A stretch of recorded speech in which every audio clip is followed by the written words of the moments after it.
এটাই তো তৃণমূলের কালচার। এর আগেও তো আমরা দেখেছি, এমন নয় যে 2011 সালের পরে আমরা এই প্রথম দেখছি তৃণমূলের যারা কর্মী তাদের গুলিবিদ্ধ হওয়া বা গলা কেটে দেওয়া বা বোম মারা। এটাই ওদের কালচার, এটাই তারা করে এসেছে।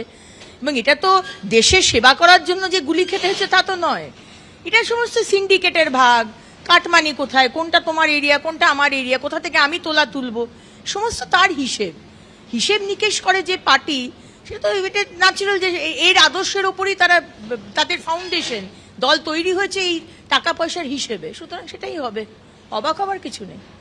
একজন তৃণমূল কর্মী বসে আছিলেন, দোকানে চা খাচ্ছিলেন, তার পিছনে অতর্কিত দুষ্কৃতী হামলা করে, গুলি চালিয়ে পালিয়ে যায়। তারা যাওয়ার পথে একটা ব্যাগে করে কিছু তাদের বোম ছিল, সেটা ফেলে রেখে চলে যায়।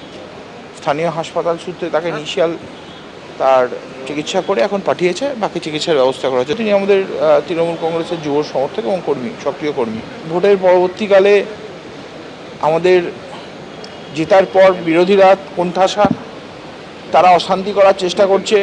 তাদের নিজেদের পিঠ বাঁচানোর কোনো ভাষা নেই। বাংলাকে কলঙ্কিত করার আগেও চেষ্টা করেছে, এবারও চেষ্টা করছে। অন্যদিকে আমডাঙ্গার ঘটনার দিকে যদি নজর রাখি, আমডাঙ্গায় আইএনটিটিউসি নেতার বাড়ি লক্ষ্য করে বোমাবাজির অভিযোগ উঠল দুষ্কৃতীদের বিরুদ্ধে। বেড়াবেড়ি গ্রাম পঞ্চায়েতের হরপাড়া গ্রামের ঘটনা। গতকাল রাতে তৃণমূলের অটো ইউনিয়নের নেতা আব্দুল হান্নানের বাড়ি লক্ষ্য করে বোমা ছোড়া হয়। ঠিক কি ঘটনা ঘটেছে বিস্তারিতভাবে জানতে কথা বলে নেব। আমাদের সঙ্গে টেলিফোন লাইনে রয়েছেন প্রতিনিধি সমীরণ পাল। সমীরণ, পুলিশ সূত্রে কি জানতে পারছো, ঠিক কি ঘটনা ঘটেছে? দেখো, এখনো পর্যন্ত এ ব্যাপারে পুলিশের কোনো প্রতিক্রিয়া পাওয়া যায়নি। গতকাল ঘটনার পর আমডাঙ্গা থানার পুলিশ ঘটনাস্থলে গেছিল। তবে আব্দুল হান্নান তৃণমূলের শ্রমিক সংগঠনের নেতা, তিনি যেটা অভিযোগ করছেন যে তিনি যখন রাতে ঘুমিয়েছিলেন তার ঘরে, সেই সময় তার যে টালির চাল সেই লক্ষ্য করে দুষ্কৃতীরা বোমা ছোড়ে। সেই বোমার আঘাতে একটা অংশ, ছাদের একটা অংশ উড়ে যায় এবং টালির চালের কিছু অংশ তার পায়ের ওপর ভেঙে পড়ে। তিনি অল্পের জন্য রক্ষা পান। যদি সেই অংশ তার মাথার দিকে যেত, তিনি হয়তো ভয়ঙ্করভাবে আঘাত পেতেন এবং গুরুতর জখম হতেন। অল্পের জন্য রক্ষা পেয়েছেন। তবে কে বা কারা এই বোমাবাজি ঘটনার সঙ্গে যুক্ত হচ্ছে সেটা তিনি স্পষ্ট করে জানাননি। এই আইএনটিটিউসি নেতা, তার অভিযোগ যে তার বাড়ি লক্ষ্য করে এই হরপাড়া এলাকায় দুষ্কৃতীরা বোমা ছোড়ে। কতজন দুষ্কৃতী এসেছিল সেটা স্পষ্ট নয়। ঘটনার পর খবর দেওয়া হয় আমডাঙ্গা থানার পুলিশকে। পুলিশ তদন্ত শুরু করেছে। তবে এই ব্যাপারে এখনো পর্যন্ত পুলিশের কোনো প্রতিক্রিয়া পাওয়া যায়নি। ধন্যবাদ সমীরণ।